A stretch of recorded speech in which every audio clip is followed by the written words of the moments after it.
today's video, I'm going to show you a very easy step-by-step tutorial for the cutout transition you're about to watch. I hope you enjoy it.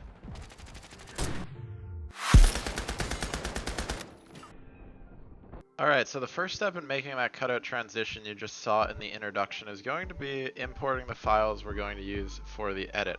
So obviously the clips that you're going to need to start with are the ones that you actually want to weave together. So in this case it's the sniper clip and then the SMG clip. Additionally, you're going to need a few sound effect clips, and those are a slow motion sound effect and also a whoosh to hit or a glitch to impact sound effect, which you can really easily, find on YouTube or download off of some sort of sound bank.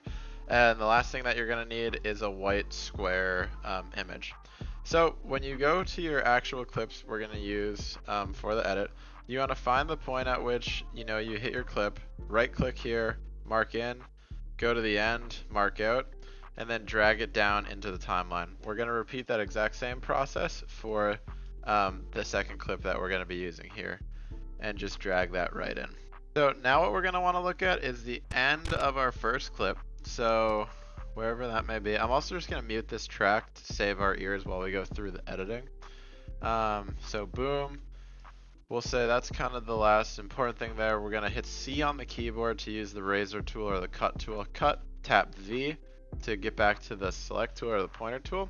And we're going to right click the kind of tail end here, click speed / duration.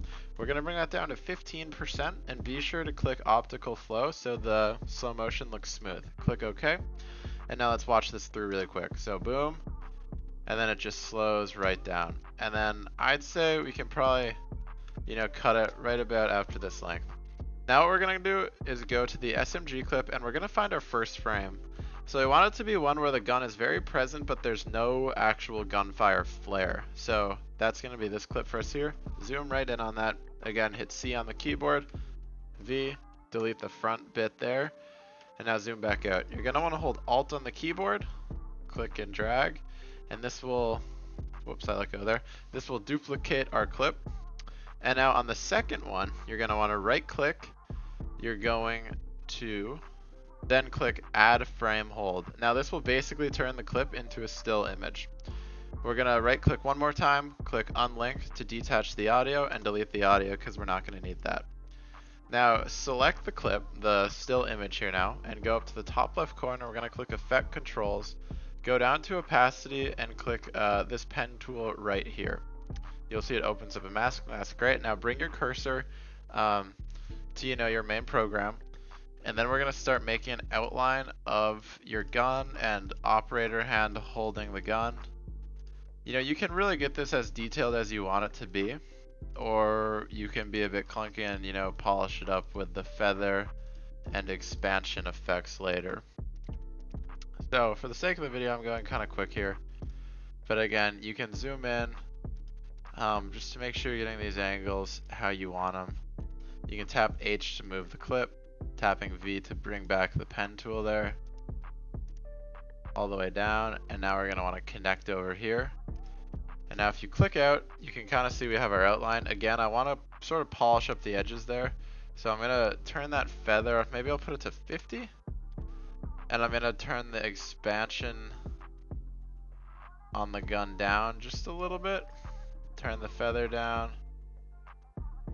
There we go. So there's, a pretty rough cutout of our gun, but that'll do for the sake of this edit. So take your still image here, and we're going to want to drag that over the sniper clip. So now, as you can see, it's kind of in that position we want it to be in. However, we want to animate this. So click on the submachine gun clip here. We obviously want to animate this, so we're going to add keyframes for position. This will be the final position we want the submachine gun to be in. And to have the start, we're going to bring our timeline indicator a bit to the left and use the X coordinate to drag it off the screen. Now let's see how this looks quickly. Okay, so it's a little bit slow for my taste, so I'm just going to bring that keyframe a touch closer. Let's see how this looks. Alright, boom. I think that's a pretty good speed for the edit. So we're going to want to bring the timeline indicator right there. And I'm honestly thinking there's a bit too much feather at this point, so I'm just gonna bring that down. So that'll be what our clip's looking like. And now right when we're on that last keyframe of motion, that's where we want our actual submachine gun clip to start. So we're gonna drag that over. We can shorten the still motion one, drag it down, and this is what it's gonna look like now. Boom. And I'm gonna mute this audio track again, just so we don't have to listen to the gunfire while we go through building this. The next thing that we're gonna add is a quick little flash, which we're gonna use the white square for. So we're gonna wanna drag this right over where that transition occurs. Make sure the cursor is right exactly over. Go 1 frame to the left and drag it here back to the middle, 1 frame to the right. And we're gonna cut there using C, delete that. And now in the middle, we're gonna add a keyframe for opacity, and we're gonna make this 15%. We're gonna go to the start and make it 0. We're gonna go to the end and make that 0 as well. So now if we watch it again, there should be a quick little flash when the transition happens. All right, barely noticeable, but it adds a little bit of impact. Perfect. The next thing that we're gonna do is go back to our import bucket and right click. We're gonna go to new item and adjustment layer. Make sure the time base is 60 FPS or whatever your footage is in. Most video games are gonna be 60 FPS. Click OK, and we're gonna drag that right over the transition layer again. Oh, one more thing about the white square here. Make sure we turn in the scale up so it covers the whole screen. Back to the new adjustment layer we just added. We're gonna go 3 frames to the left, which we can complete using the arrow keys. 1, 2, 3. Tap C, cut, delete that bit. Back to the middle. It didn't delete there. Here we go. 1, 2, 3 to the right. Cut, delete. All right, now we're gonna go up to effects, type in transform. Under distort, we're gonna drag transform onto the adjustment layer, and we're gonna add keyframes for position and scale. Notice we're at the end of the clip. We're gonna go back through and add a keyframe for every frame for position. So just like that. We're gonna add one more at the start for scale, and we're gonna add one in the middle for scale. And while we're here, let's make this 130 for the middle scale, just for a little bit of zoom. On the scale keyframes now, we're gonna click the first, hold control, click the second and third, right click. We're gonna do ease in, ease out, just to make it so that our little zoom there is a bit more smooth. Now comes the part for the shake, so adjust the timeline indicator to the second keyframe here, and we're gonna increase this by about 50, so let's bring it to 1350. Let's drop this to 690. Now this is a little bit, randomized. It doesn't have to be perfect, just as long as you kind of shift each in either direction for each of these keyframes. For the second one, why don't we drop this to 1260, maybe bring this up to 750. For this one, let's go 670 on the Y. Why don't we do 1360 up there? Let's do 1300. We left the Y the same there. Let's make this 680. We can make this X, I don't know, why don't we make it 1330?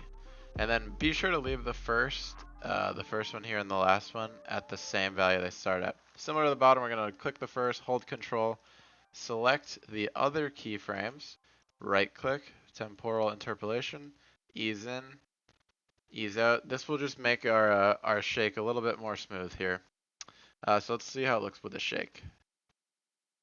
Alright, so it's not the most noticeable thing, but again, when you start layering these effects one on top of another, you really begin to get, the impact from this transition effect. Okay. The last thing we're going to do is take this adjustment layer again. Make sure there's a bit extra here, and we're going to add some rotation on the clip, just because when the gun's sliding in from the side, we want to, boom, feel the impact and how it's going to make the screen kind of tilt to the right. So similar, we're going to bring transform, drag that right onto the clip, and we're going to want to add a keyframe on rotation. We're also going to want to put a keyframe on scale. Now for this scale keyframe, we're going to want to bump that up to 130. We're going to want to go 2, 3, 4, 5, 6, 7, 8, 9, 10. 10 back, and just click reset to bring the scale back to 100. Alright, back to the transition cut. So here our SMG hits. We're going to want the screen to rotate to the right, so go 2 frames forward and make rotation 5. Just like that. Then we're going to want to go 5 frames forward. 1, 2, 3, 4, 5. And bring this back down to 0. Alright, so the last visual effect, and I suppose we can click delete here, and we can go back to the first scaling keyframe, just so we know we're in the right spot. C, delete, delete. See how that looks? Boom, a little bit of impact. Beautiful. Now what we're gonna wanna do is go to the sniping clip, and we're gonna wanna drag on Lumetri color. Just like that, go to basic correction, and we're gonna wanna add keyframes for saturation, exposure, contrast, and shadows. We're gonna highlight all of these, bring them to the start of that slow motion clip here. Now what we're gonna wanna do is really make this clip boring. We wanna dull it up to prepare you for the transition, the excitement of bringing on that SMG clip. So turn saturation down, draw out some of that color. Same thing with exposure. We're just gonna make it a bit darker. Contrast, turn that up a little bit just so we feel the darkness a bit more, and the fact that we're saying, you know, goodbye to the first part of the edit. And then shadows, we're gonna turn that down as well. So this should be a pretty smooth fade to darkness as we kind of welcome on that second clip here. Just like that. Okay, and that is the visual effects for this edit done. The next part is going to be adding in the sound effects. So we're going to start with the slow motion sound. I'm pulling it off of a recording from a YouTube video here. And when you're bringing in a sound, you want to be sure just to tap on that drag audio only if you're pulling it from a video clip. This way we'll leave the visual element, which we obviously don't want behind. So I'm just going to go into the slow-mo and tighten it up a bit. This is the only part we want. I'll start it right there. And then I also want to add this glitch impact sound effect, which sounds like this. And that's going to be for my, you know, SMG sliding into the shot. So let's try to line that up. Here the whoosh starts. So we really want it to be like right there. Just like that. So let's watch again. Alright, now if we unmute these two clips.